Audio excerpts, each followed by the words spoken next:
सोनम वांगचुक ने खत्म किया अनशन। लद्दाख के एक्टिविस्ट सोनम वांगचुक ने अपना अनशन खत्म कर दिया है। उनके अनशन को भी विपक्ष ने संसद में उठाया था। कैबिनेट बैठक में आज पीएम की अध्यक्षता में कैबिनेट बैठक होने जा रही है। इससे संसद में चल रहे गतिरोध और आगे की रणनीति पर चर्चा संभव है। सरकार चाहती है कि नियमों के तहत चर्चा हो।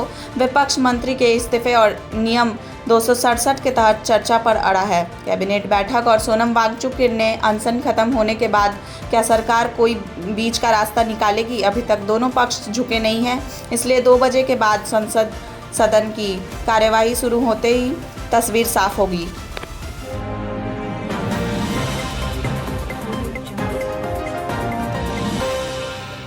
छात्र आंदोलन के बीच केंद्र का बड़ा कदम, बदले गए शिक्षा सचिव। आज आंदोलनकारियों से बैठक की संभावना है। छात्र आंदोलन की वजह से देश भर में गरमाए माहौल के बीच केंद्र सरकार ने बड़ा प्रशासनिक फैसला लिया है। शिक्षा सचिव बदला गया है। केंद्रीय शिक्षा सचिव विनीत जोशी को हटाकर उनकी जगह नरेश पाल गंगवार को नया शिक्षा सचिव बनाया गया है।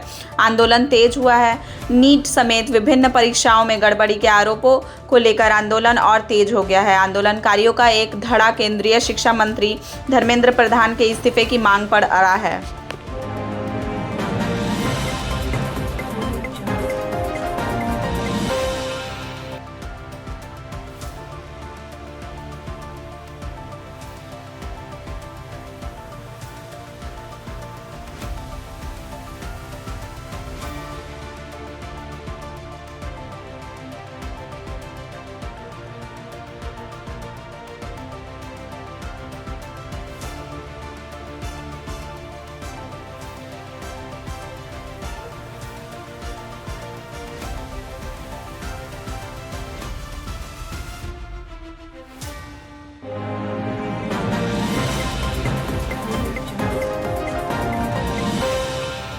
भारत पर फिर शुल्क का दबाव। भारत समेत 17 देशों के खिलाफ अमेरिका का नया कदम।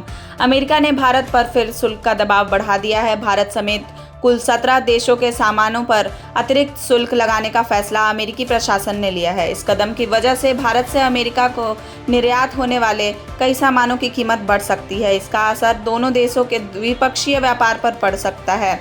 इस फैसले से अंतर्राष्ट्रीय व्यापार में फिर से तनाव बढ़ने की आशंका है। अब अंतर्राष्ट्रीय समुदाय की नज़र इस बात पर है कि इस फैसले के बाद भारत सरकार की तरफ से क्या कदम उठाए जाते हैं।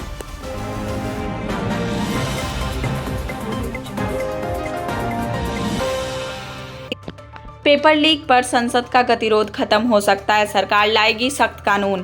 पेपर लीक मुद्दे को लेकर संसद में चल रहा गतिरोध अब खत्म होता दिख रहा है। सरकार सार्वजनिक परीक्षा अधिनियम 2024 में संशोधन करने जा रही है। इसे और ज़्यादा सख्त बनाया जाएगा। प्रधानमंत्री ने भी अपने संबोधन में पेपर लीक पर कड़े कदम उठाने की बात कही है। सूत्रों के मुताबिक इस नए सख्त कानून के प्रस्ताव पर आज कैबिनेट की बैठक में मुहर लग सकती है। रिपोर्टर्स के अनुसार नए प्रावधानों में पेपर लीक कराने वाले के लिए भारी जुर्माना और लंबी जेल और परीक्षा आयोजित करने वाली एजेंसियों की जवाबदेही तय करने का प्रावधान होगा। अगर कैबिनेट से पास हो जाता है तो इसे इसी सत्र में से संसद में पेश किया जा सकता है।